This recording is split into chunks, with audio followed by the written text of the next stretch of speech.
Assalamualaikum warahmatullahi wabarakatuh. Selamat datang di Siniar Masanta bersama saya Rini Febriani Hauri. Hari ini kita akan berbicara tentang sesuatu yang indah, yakni tentang kurikulum berbasis cinta. Baik, telah hadir di studio Bapak Kasubdit Kurikulum dan Evaluasi dari Direktorat KSKK Kementerian Agama RI, Pak Dr.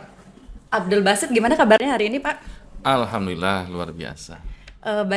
Saya mengucapkan selamat datang Pak ya di negeri Sepucuk Jambi 9 Lurah. Udah berapa kali Pak berkunjung ke Jambi? Ini yang keempat sepertinya. Wow, sering ternyata Pak ya. Tapi kita baru berjumpa kali ini Pak ya di Ya, ya. Jambi ya. Oke Pak, kami mengucapkan terima kasih karena Bapak sudah meluangkan waktunya untuk hadir ke sini. Kemudian juga terima kasih juga Pak untuk kesekian kalinya sudah menjadikan MTS Negeri 3 Kota Jambi sebagai madrasah piloting dari kurikulum berbasis cinta. Ini kalau boleh tahu kedatangan ke Jambi memang ke sini kan Pak? Ya, memang spesial buat MTS N3 Oh Kota iya, Jambi. keren ya kalau gitu ya. Ya.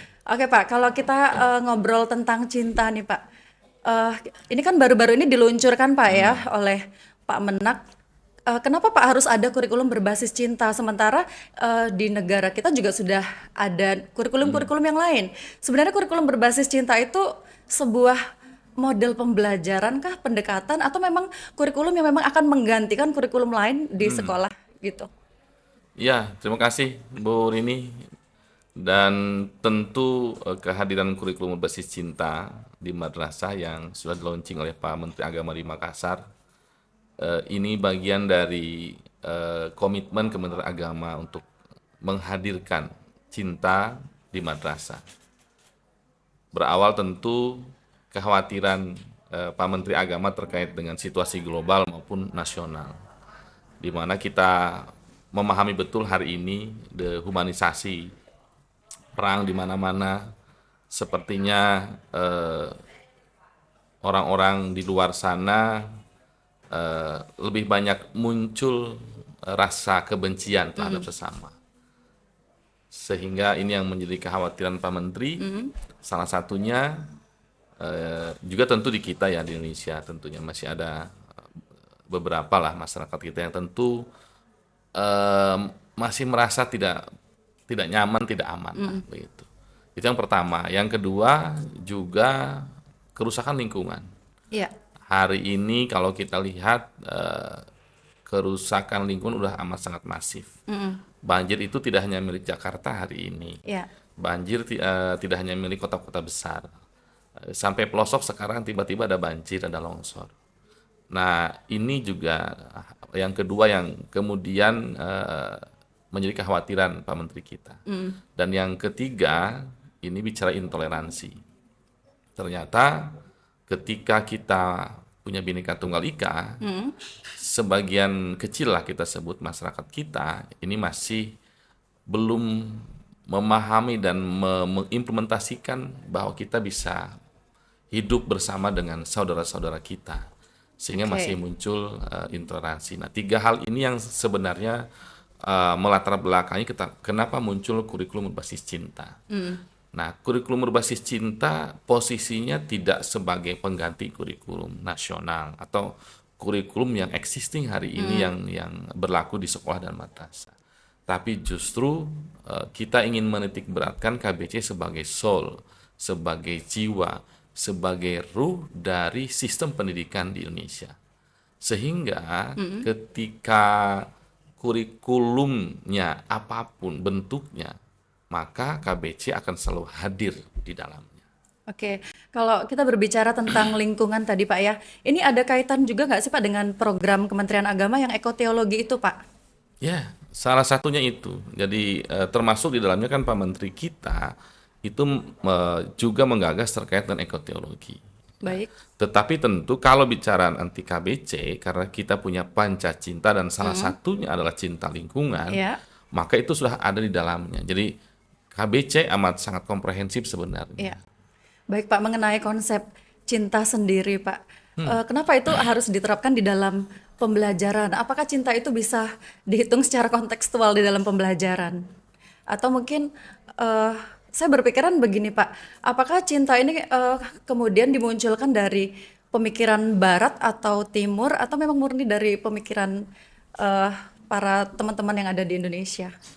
Ya, kalau berbicara assessment atau berbicara penilaian yang kemudian orientasinya nilai yang berbentuk angka yang mungkin kita di madrasah terbiasa dengan itu, Iya, bahwa ketika anak selesai belajar kemudian dilakukan asesmen ataupun evaluasi, maka ujungnya adalah nilai yang berbentuk angka. iya. Nah, posisi KBC tidak di posisi itu. Posisi KBC bukan nilai yang berbentuk angka, tapi nilai yang berbentuk value.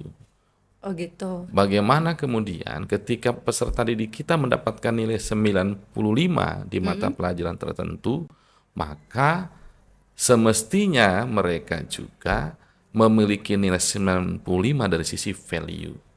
Nah, di mana kemudian cinta di situ harusnya hadir.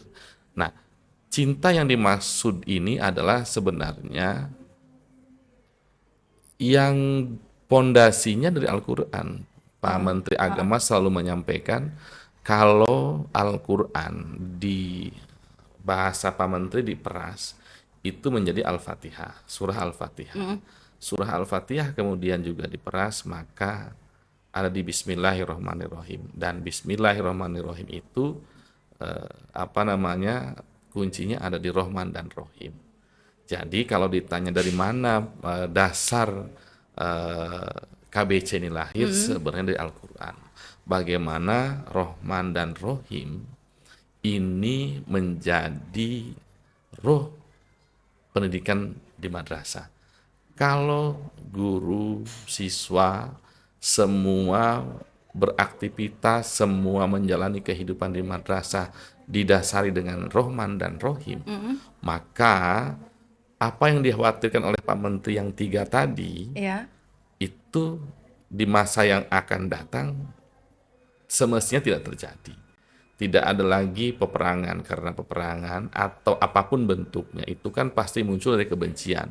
Bagaimana orang yang punya rasa kasih sayang kemudian mau perang, kan begitu. Kemudian ketika melihat lingkungan sekitar, kalau sudah punya dasar Rahman dan Rahim atau cinta kita simpulkan, maka tidak ada lagi kerusakan lingkungan mestinya, apapun Iya. itu. Bicara tentang umpama industrialisasi atau apapun, semestinya tidak sampai merusak lingkungan. Kemudian berikutnya, kalau sudah punya pondasi cinta, maka kita orang beragama amat sangat memahami bahwa di negara kita semua umat beragama punya hak untuk ibadah. Iya. Itu tanpa harus dia ibadahnya di mana, karena haknya sama. Begitu. Oh iya, ini sebuah pemikiran yang sangat keren sekali ya Pak. Ya, saya tuh dari kemarin tuh sempat berpikir-pikir sebenarnya dari mana awalnya gitu. Ada nggak sih mungkin kemungkinan lain yang mungkin terpengaruh oleh pemikiran sufistik dari abad ke-8 dulu seperti Rabi'ah Adawiyah tentang konsep mahabbahnya Pak. Kalau Rabi'ah itu kan beliau ini ya melaksanakan ibadah itu bukan karena mengharapkan surga ataupun takut dengan neraka, tapi memang sepenuhnya itu atas dasar cinta kepada Tuhannya gitu. Mungkin kalau di KBC itu bisa dikaitkan mungkin ketika siswa ingin datang ke sekolah bukan karena takut dengan guru, tapi karena keinginannya tentang ini Pak ya, belajar secara berkesadaran gitu Pak ya. Ya, saya kira itu. Ya kalau kemudian kita bicara filsuf atau ilmuwan, ya bisa jadi salah satunya ada Robiatul Adawiyah. Itu juga yang menjadi pondasi di KBC. Ada Jalaluddin Rumi dan banyak ya Iya. sufi kita, ulama kita yang memang mengajarkan bahwa melakukan apapun itu harus didasari oleh cinta. Karena kalau sudah didasari cinta, kita tidak akan berhitung apapun Iya, sebenarnya. baik. Jadi seperti hanya tadi Bu Rini bicara tentang Robiatul Adawiyah. Dan ini yang mau kita lakukan, makanya kenapa di Panca Cinta itu sebenarnya sudah amat sangat komprehensif ya. Iya. Ke cinta Allah Rasul, kemudian cinta ilmu yang Bu Rini sebut tadi ya, cinta ilmu, kemudian cinta diri dan sesama, cinta lingkungan dan cinta tanah air. Iya. Nah, eh, ini juga dalam perspektif umpamanya pembelajaran mendalam itu bisa masuk bahwa Oh ya. kalau kita baca tentang berkesadaran, bermakna, menggembirakan, sebenarnya itu masuk di KBC. Itu ketika anak sudah diberikan pemahaman tentang kesadaran bagaimana eh, pentingnya belajar, pentingnya menuntut ilmu, bukan karena tuntutan kurikulum, Iya. maka murid kita, peserta didik kita, ya tadi datang ke madrasah, datang ke sekolah itu tadi kata murid ini, bukan karena dipaksa, karena memang ada jadwal, tapi memang dia merasa butuh Oh iya. terhadap ilmu pengetahuan. Itu kalau butuh dan pondasinya cinta, pondasi kasih sayang, dia akan kejar. Baik. Gitu. Kalau ini Pak, untuk asesmennya sendiri bagaimana kalau di pendekatan deep learning itu kan ada asesmen diagnostik Pak ya, asesmen formatif dan sumatif. Kalau di dalam kurikulum berbasis cinta ini asesmennya seperti apa di ranah kognitif atau afektif? Ya, ini yang kemudian saya ingin juga menyampaikan tentu di ruang podcast ini bahwa lagi-lagi di KBC kita tidak mau terjebak dari sisi struktur Oh ya, ha. kurikulum. Karena kalau lagi-lagi kita bicara struktur kurikulum, apalagi nanti harus ada asesmen berbentuk tes tulis Iya. dan seterusnya, maka KBC itu akan sama nanti dengan apa yang terjadi hari ini. Yang saya sebut tadi, kita hanya akan mengejar bahwa kalau nanti anak sudah mendapatkan nilai 90, maka anak dianggap sudah memiliki panca cinta. Nah, itu Iya, tidak baik. boleh. Padahal poin kita adalah lebih kepada bagaimana proses asesmennya tentu lebih kepada nanti ke keterampilan, ya tidak ke kognitif, berarti tidak ke kognitif. Kita tidak mau justru kita tidak mau menjejali anak cintanya hanya di sini, cinta kan di sini harusnya. Oh ya, berarti di hati Pak ya. Itu ya, jadi nanti kita mau lihat bagaimana sih nilai cinta atau siswa memiliki tingkat kecintaan kepada Allahnya, cinta Allahnya seperti apa. Maka tadi ketika waktunya sholat zuhur, Iya. tidak ada lagi guru yang teriak, gitu loh. Anak sholat, ayo ke masjid, tidak. Maka karena dia sudah memahami itu, dia akan pergi dengan sendirinya ke masjid. Artinya melaksanakan ibadah bukan karena paksaan, bukan karena tuntutan atau merasa itu kewajiban, tapi itulah kecintaan dirinya terhadap Allah. Gitu. Kalau puncaknya seperti Robiatul Adawiyah, Iya. tentu itu masih amat sangat jauh. Heeh. Gitu. Murid kita tidak bisa sampai kepada langsung seperti Robiatul Adawiyah memaknai cinta, tetapi kita ingin anak-anak kita memahami cinta dari hal yang mendasar dulu, termasuk cinta ilmunya, cinta lingkungan umpamanya. Tidak ada lagi bunga yang kekeringan, gitu, karena terabaikan disiram. Anak kalau sudah melihat dengan sendiri dan dia memahami itu, dia akan dengan sendirinya bahwa bunga ini harus dirawat. Oh, pohon ini harus dirawat. Tidak ada lagi bahwa itu karena program atau karena perintah. Itu yang mau kita dorong. Jadi tidak bicara ke kognitif. Yang jelas clear bahwa KBC tidak ingin kita memenuhi di ruang-ruang ini yang sudah penuh dengan mata pelajaran yang lain, tapi kita ingin masuk justru di hatinya. Oke, baik Pak. Tadi seperti yang Bapak bilang bahwasanya terciptanya KBC ini salah satunya adalah untuk intoleransi Pak ya. Tapi sejauh ini Pak, KBC ini diterapkan di madrasah dan juga perguruan tinggi. Apakah ada juga KBC ini diterapkan di sekolah-sekolah yang non-Muslim? Ya, bagi kami madrasah ingin menginisiasi dan mengawali. Karena kalau tidak ada yang mengawali, maka tidak ada yang akan mengikuti. Jadi kalau bertanya apakah diterapkan juga di sekolah lain, bisa jadi. Oke. Tapi kami tidak mau muluk.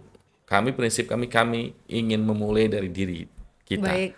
Jangan sampai kita meminta orang mencintai sementara dirinya tidak mencintai. Jadi kita mulai saja dari diri kita.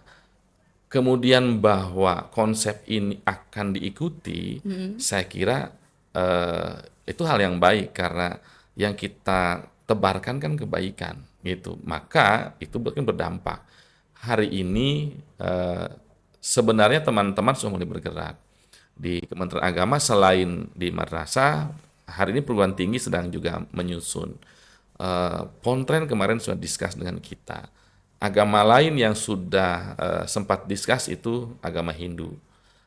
Ini insya Allah, hanya kan tadi, ini butuh proses dan Iya. butuh waktu. Dan cinta tidak boleh memaksa. Jadi Pak, untuk kurikulum cinta ini sendiri apakah cuma diterapkan di dalam kelas ataukah ada juga diterapkan di ruang kelas atau kira-kira apa sih dampak kurikulum berbasis cinta ini untuk sesama guru, Pak? Ya, KBC ini diterapkan di semua sisi ya. Jadi di intra, di ko, di ekstra, atau di dalam pembelajaran dan di luar pembelajaran. Artinya madrasah itu harus memang menyusun sedemikian rupa semua activity di madrasah itu selalu dengan pondasinya KBC. Dan ini yang kita harapkan justru. Kalau hanya di ruang kelas ya tadi kita hanya akan menjadi tumpukan buku Oh iya, sebenarnya. Justru kita fokus kita ingin yang lebih banyak di kok sama di ekstrakurikuler. Artinya yang di luar pembelajaran. Aktivitas-aktivitas peserta didik yang di luar pembelajaran lah itulah yang harusnya yang lebih kelihatan gitu. Ya termasuk guru karena kan harus dimulai dari kita. Jadi bukan kemudian kita mulai dari peserta didik, kita mulai dari kepala madrasah, guru-guru, dan semua tenaga kependidikan di madrasah. Artinya ini harus bergerak bersama, tidak bisa sendirian, gitu. Tidak kan tidak mungkin kalau hanya sebelah pihak itu kan namanya bertepuk sebelah tangan, iya. gitu. Ini harus bersama-sama. Justru harus guru dulu yang meneladani. Guru datang ke madrasah dengan penuh cinta bahwa dia bekerja tidak hanya sekedar menunaikan kewajibannya sebagai ASN umpamanya 37 jam setengahnya, tapi guru harus hadir sebagai orang tua. Iya. Gitu. Kalau untuk ini Pak, konsep Pancacinta ini saya melihat di dalam kurikulum berbasis cinta ini kebanyakan angkanya ganjil gitu Pak. Kayak 5 Pancacinta 5 Pak ya, terus ada juga 5 lingkungan belajar, terus satu lagi lupa saya Pak. Apa gitu. Ini apakah angka yang ganjil ini karena memang angka ini yang disukai dengan Tuhan kita atau gimana nih? Ya kalau itu ya apa namanya ketidaksengajaan Oh saja. gitu.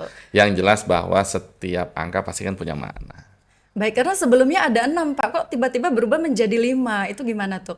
Ya itu namanya proses apa namanya? Bahwa proses pendalaman sebuah konsep maka bisa saja berubah Iya. ya. Kemudian menjadi panca cinta itulah yang kemudian kita ingin mengatakan bahwa eh, panca cinta mungkin dianggap sebagai lebih representatif ya Iya. karena sudah mengakomodir semuanya. Oke. Karena bisa saja sebenarnya bahwa apa namanya temanya atau topiknya bisa berkembang sebenarnya. Tapi kita merasa bahwa dengan 5 cinta itu sudah memenuhi semua unsur. Oke, baik. Kalau KBC ini diterapkan untuk mata pelajaran eksak bagaimana, Pak? Khususnya mungkin matematika dan IPA kalau di jenjang MTS kan. Ya, saya kira KBC memang harus diterapkan di semua aspek. Kita tidak memilah-milah ini bahwa ini hanya untuk mata pelajaran tertentu, gitu. Kemudian bagaimana menerapkannya? Justru disitulah tantangannya bagi teman-teman guru mata pelajaran yang selama ini justru hanya fokus kepada materi, Iya. gitu. Teman-teman justru hari ini hanya mengisi ruang ini, gitu. Ini yang kita maksud bahwa jangan sampai guru-guru madrasah terjebak kepada sesuatu yang hanya materialistis gitu. Kan ini hanya materialistis gitu. Iya. Nah, jadi kita berharap teman-teman guru mata pelajaran umum itu bisa mengisi ruang-ruang di sini. Bahwa matematika itu tidak hanya di sini tapi harus ada di hati. Iya, Nah, baik. bagaimana mengimplementasikan disitulah seninya guru-guru eksak, guru-guru matematika. Dan pasti ada matematika cinta. Oh ya, baik Pak. Ini dari obrolan kita tadi Pak, saya merasa kayaknya KBC ini agak mirip dengan ini Pak pemikiran salah satu filsuf dari Brazil kayak Paulo Freire itu yang beliau mengatakan bahwasanya pendidikan itu adalah pembebasan dan ketika mengajar dengan siswa itu siswa tidak hanya menjadi yang objek pasif tapi juga menjadi subjek Pak ya bahwa di sini pendidikan adalah tindakan cinta sekaligus keberanian. Tapi Ya, tapi kan tadi Bapak bilang bahwasanya KBC ini terinspirasi dari Al-Qur'an ya. Ya, Ternyata dalam Al-Qur'an itu lebih dulu ada Pak ya ya, dibanding pemikiran-pemikiran para filsuf Pak ya. ya. Saya kira semua akan titik temunya kan kalau bagi kita, karena kita agama Islam, titik temunya di Al-Quran. Pun ketika kemudian para ilmuwan, ulama mengembangkan pemikirannya, kemudian punya titik temu yang sama, Iya. saya kira nggak ada masalah ya. Dan mungkin bisa saja kan kita tidak di masanya filsuf ya. Iya. Baik baik timur maupun barat umpamanya. Mungkin kalau saya bisa saja filsuf Brasil tadi di satu waktu memang pernah bertemu dengan ulama kita atau pernah memang membaca Al-Quran yang kemudian beliau menafsirkan sendiri yang kemudian ternyata punya kesesuaian gitu ya gitu. Tetapi memang juga kan kalau kita kemudian juga bicara tentang pembelajaran mendalam kan sama. Bicara kurikulum merdeka kan juga sama sebenarnya. Bahwa kita ingin memuliakan kan begitu pembelajaran mendalam. Dan agama kita dari awal juga sepakat bahwa peserta didik, murid itu kan memang sama, kertas putih yang harus kita muliakan, yang harus menjadi emas kan. Iya, baik Pak. Kalau tujuan KBC itu sendiri sebenarnya berfokusnya ke siswa Pak ya, bukan ke gurunya. Sebenarnya dua-duanya, tapi memang ya kita akan lebih fokus ke siswa. Kenapa? Karena merekalah yang akan mengelola negara ini, merekalah yang di masa depan akan menggantikan kita, yang akan menggantikan Bapak Ibu guru. Merekalah calon pemimpin bangsa, apalagi kalau kita bicara Indonesia Emas 2045. Kalau murid-murid kita hari ini kita isi, kita ajak mereka menghadirkan cinta dalam sendi kehidupannya, maka kita sudah mempersiapkan generasi emas untuk 2045 yang penuh dengan cinta. Oh, baik Pak, sejauh ini setelah KBC ini diluncurkan itu langsung diterapkan ke seluruh madrasah atau bagaimana Pak? Terus apa kaitannya dengan 12 madrasah piloting yang sebelumnya itu Pak? Ya, harapan kita di panduan kita sudah kita sebutkan bahwa maksimal tahun ajaran 2026-2027 semua madrasah sudah mengimplementasikan KBC. Kemudian yang 12 madrasah piloting ini adalah bagi kami di pusat ini ruang kami menjadikan 12 madrasah ini untuk tempat uji coba bahwa KBC ini bisa diimplementasikan. Makanya ketika hasil di 12 madrasah piloting ini kan kemudian kita analisa plus minusnya apa, bottleneck-nya di mana, sehingga itu yang kemudian kita ramu dan menjadikan sebuah panduan hari ini. Gitu. Makanya kehadiran 12 madrasah piloting ini menjadi bagian yang tidak terpisahkan dari proses lahirnya kurikulum berbasis cinta. Iya, baik Pak. Di dalam KBC ini kan ada salah satunya tadi cinta terhadap lingkungan Pak ya, terus juga menciptakan ruang belajar yang nyaman dan aman untuk siswa. Kira-kira Pak, untuk madrasah yang baru akan menerapkan kurikulum berbasis cinta ini berarti harus dimulai dari lingkungannya dulu Pak ya? Ya, kepala madrasah bersama-sama guru memang harus memiliki komitmen yang sama, mempersiapkan lingkungan belajar. Makanya kan kita fokusnya tadi ada madrasah yang akan menjadi tempat yang aman dan nyaman buat anak-anak kita. Madrasah menjadi lingkungan belajar yang menyenangkan buat peserta didik kita. Ya, kita harus mulai dulu bagaimana kita mendesain madrasah ini untuk menjadi madrasah yang memang aman. Iya. Artinya anak akan aman dari sisi aspek apapun ya, perundungan atau apapun.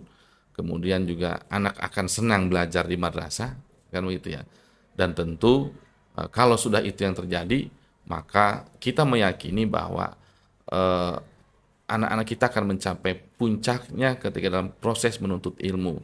Mereka dengan penuh rasa cinta, penuh rasa kasih sayang, mereka akan fokus belajar dan tentu itu semata-mata untuk mencapai ridho Allah Subhanahu wa taala.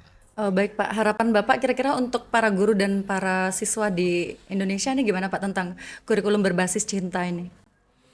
Ya, Bapak Ibu guru, madrasah di seluruh Indonesia, juga anakku semua, peserta didik madrasah Indonesia, bahwa madrasah adalah rumah kedua bagi kita.